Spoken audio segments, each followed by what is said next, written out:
Sorry, only ఫ్యామిలీస్కి ఇస్తామండి. ఏంటి మీ ఇద్దరికి పెళ్ళయిందా? ప్రూఫ్ చూపించండి. ఓన్లీ బ్యాచిలర్స్కే ఇస్తాం. ఏంది పెళ్ళి అవ్వలేదా? ముందెళ్ళి మీ ఇంట్లో చెప్పండి. పక్కనే గుడి ఉంది, పెళ్లి చేసుకునండి, అప్పుడు ఇస్తాం ఇల్లు.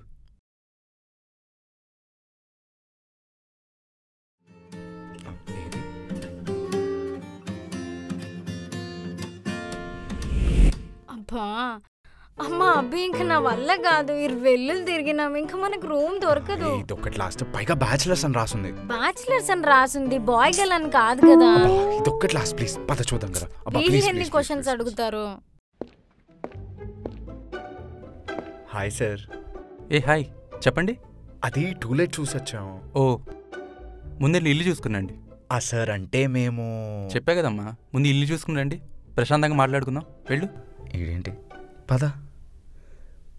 తెంగర్ నా కొడుకు ఈడేంటి ఊరూరికే ఇల్లు చూడండి ఇల్లు చూడండి అంటాడు.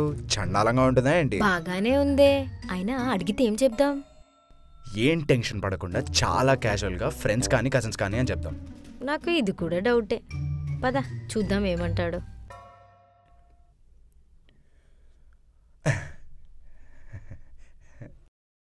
ఏంటమ్మా, ఇల్లు నచ్చిందా? మీకు కన్వీనియంట్గా ఉందిగా? యా బాగుంది sir. Yeah sir yeah. Thank you. అవును, ఒకరికొకరు ఏమవుతారు? ఫ్రెండ్స్. ఫ్రెండ్సా కజిన్సా? అంటే నా ఫ్రెండ్ తన కజిన్ అన్నమాట. అంటే తన కజిన్ నా ఫ్రెండ్స్. యా నమ్మాను జస్ట్ కూల్. నేను ఓల్డ్ జనరేషన్ అంకుల్ కాదమ్మా, న్యూ జనరేషన్ అంకుల్ని. చాలా అప్డేట్గా ఉంటాను, చాలా మోడర్న్గా ఉంటాను. యూనో నాకు ఇన్స్టాగ్రామ్ కూడా ఉంది. అవును, నన్ను ఇన్స్టాగ్రామ్లో ఫాలో అవ్వట్లేదు కదా? చెప్తాను, ఫాలో. మోస్ట్ ఇంపార్టెంట్ ఏంటంటే మీ పర్సనల్ లైఫ్ మీది, నా పర్సనల్ లైఫ్ నాది. ఏం చేసినా చేయకపోయినా టైంకి మాత్రం రెంట్ ఇచ్చేయాలి, ఇల్లు చాలా నీట్గా ఉంచాలి. ఇది మీకు ఓకే అయితే మీరు దిగిపోవచ్చు. రేపు అవ్వమంటారా? ఇప్పుడు అవ్వచ్చు కదా. థ్యాంక్ యూ సార్, మీరు సూపర్ సార్. సింక్ అయ్యో. వెళ్ళొస్తా. ఏంటి కజిన్స్ అనమంటే ఫ్రెండ్స్ అన్నావు? నువ్వే కజిన్ ఆర్ ఫ్రెండ్ అని చెప్పేసేమను, క్లియర్ గా చెప్పలేదు. నీదే మిస్టేక్. అన్నీ నావే మిస్టేక్స్. పద. ఏమైంది అక్కడే అయిపోయావు? పదా. అబ్బి నువ్వు షూరే కదా, ఈ లివిన్ అంత ఓకేనా? సడన్ గా ఏమైంది? ఏమో నాకు కరెక్ట్ అనిపిస్తలేదు. మనం 2 years నుంచి రిలేషన్షిప్లో ఉన్నాం. పెళ్ళికి మనకి ఇంకా చాలా డౌట్స్ ఉన్నాయి. ఈ 11 వల్ల అవన్నీ క్లియర్ అయిపోతాయి.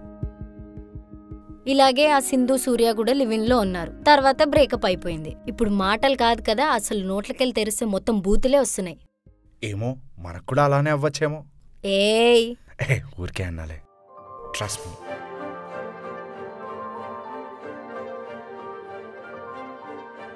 ఆ కుడికాలు ముందేసి వెళ్దాం పద.